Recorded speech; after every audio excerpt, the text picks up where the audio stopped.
ওখানে যাবো না বললাম না, কিছুতেই যাবো না না, যেতে তো তোকে হবেই। তুই বাজি হেরেছিস, গঙ্গা যা বলবে তোকে তাই করতে হবে।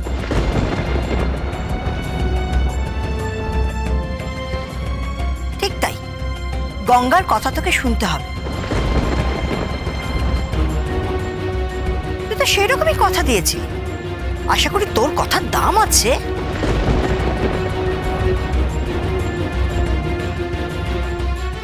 গঙ্গা, ওকে তোমার সাথে নিয়ে যাও। ওকে বলো ব্যাগ প্যাক করতে। যাও গঙ্গা, তোমার বাড়ি থেকে নিয়ে যাও। হ্যাঁ টায়রা, এখানে থাকিস না, যা ওই বাড়ি যা। দেখ ওই বাড়িতেও তো হ্যাঁ, আমাদের ওখানে পুজো হয়, খুব বড় করে পুজো হয়। হ্যাঁ, তোমার খুব ভালো লাগবে। চলো না চলো না, এই তোমাকে ছাড়া না ঘরটা কেমন যেন ফাঁকা ফাঁকা লাগে। সত্যিই তাই, ফিরে চলো না গো, দেখবে আমাদের গ্রামের পুজো খুব ভালো হয়, তোমার খুব ভালো লাগবে। হ্যাঁ গো, খুব ভালো পুজো হয়, এই গান বাজনা থেকে শুরু করে সবকিছু হয় গো। চলো না চলো না, এরকম করছো কেন? চলো না বৌদিমণি। এই একদম বৌদিমণি বলবে না, হ্যাঁ চিংড়ে কথাকার। আমি যাব না যাব না যাব না। যাও মা যাও, সবাই মিলে মা দুর্গার সামনে এত করে অনুরোধ করছে, যাও যাও মা যাও। টায়রা প্লিজ, জীবনটাকে না এভাবে নষ্ট করিস না, ফিরে যা, ফিরে যা এখান থেকে। ফিরে যা টায়রা, ফিরে যা। আমি যাব না বললাম তো। গঙ্গা, গঙ্গাকে ফিরে যেতে বলো। বলো গঙ্গা, মেম সাহেব, আপনি তো কথা দিয়েছিলেন যে আমি যা বলবো আপনি তাই করবেন।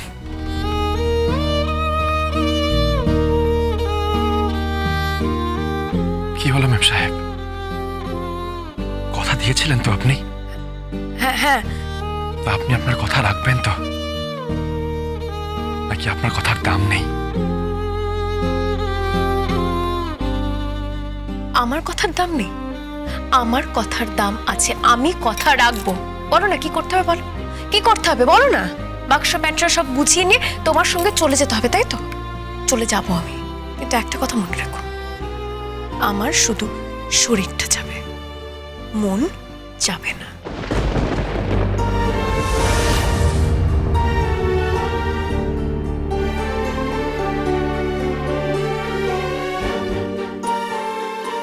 আমি আপনাকে আমার সঙ্গে গ্রামে যেতে বলবো না মেম সাহেব, বরং আজ আমি সকলের সামনে বলছি আপনি আমার সঙ্গে যাবেন না।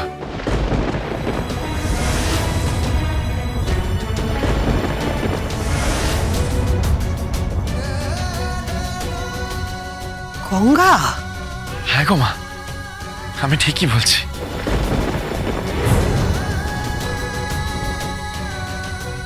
মেম সাহেব, যতদিন না আপনার মন বলবে ততদিন আপনি ওই গ্রামে যাবেন না। যতদিন না আপনার প্রাণ চাইবে ততদিন আপনি যাবেন না আপনার স্বামীর ঘরে। যতদিন না মন থেকে আপনার ইচ্ছে করবে ততদিন আপনাকে যেতে হবে না।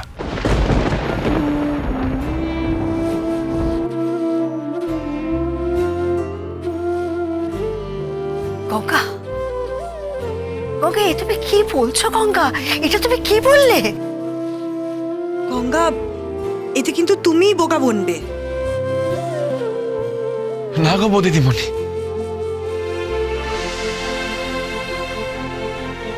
মেম সাহেব আমার কাছে খুব দামি।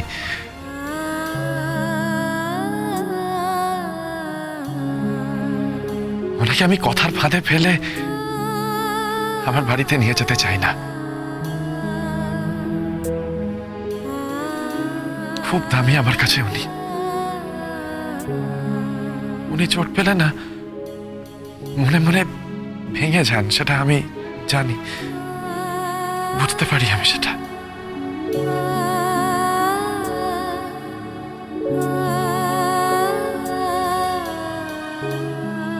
আমার জীবনের সব থেকে দামি জিনিসটাকে তো এইভাবে ভাঙতে দিতে পারি না, তাই না ম্যাম সাহেব?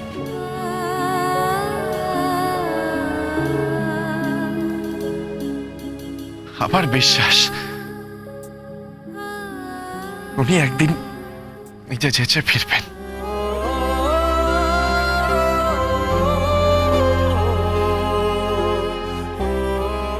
নিজের ইচ্ছে ফিরবেন।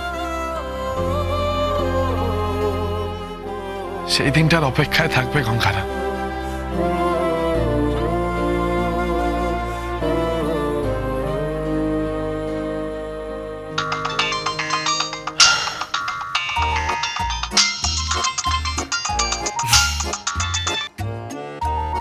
হ্যালো, হ্যাঁ গঙ্গা নাম বলছি, কি ব্যাপার বলুন। ও উপেন, উপেনটাকে উপেনটা কি গো? উপেন নয় ওটা ওপেনিং। হ্যাঁ হ্যাঁ, ওই ওপেনিং ওপেনিং করতে হবে, তাই তো? আচ্ছা, কোথায়? বর্ধমান, কোনো সমস্যা নেই, 50,000 টাকা লাগবে। আর সঙ্গে ওই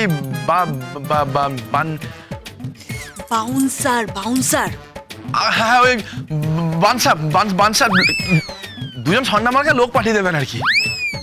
হ্যাঁ ঠিক আছে, হ্যাঁ হ্যাঁ ঠিক আছে, রাখছি। হ্যাঁ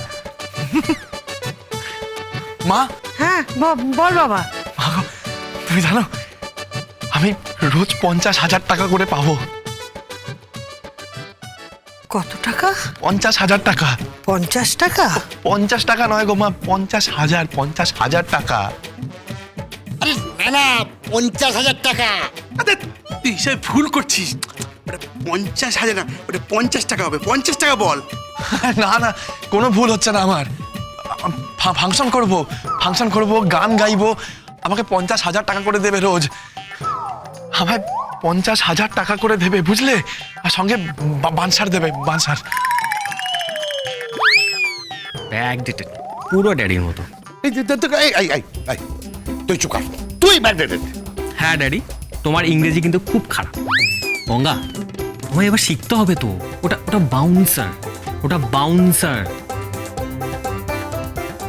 তুই 50,000 টাকা পাবি বাবা? হ্যাঁ গো মা, হয় একদিন নয়, রোজ 50,000 টাকা করে পাবো। বুঝতে পারছো? আমাদের কারি টাকা হবে গো মা, কারি টাকা হবে। কি করবি? ভেবেছিলাম বড় বাড়ি বানাবো, গাড়ি কিনবো,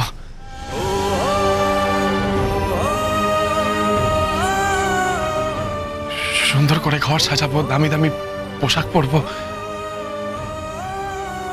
কিন্তু তারপর ভেবে দেখলাম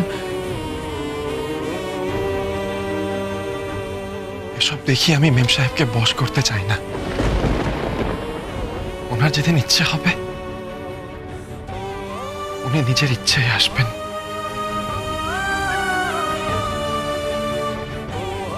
এই গঙ্গারাম সুপারস্টারের কাছে।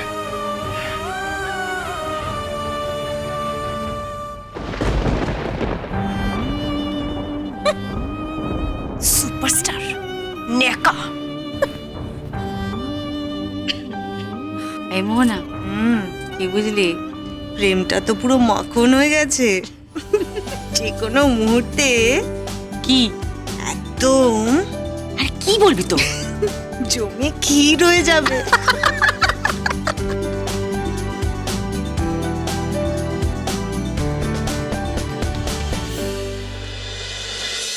গঙ্গারাম গঙ্গারাম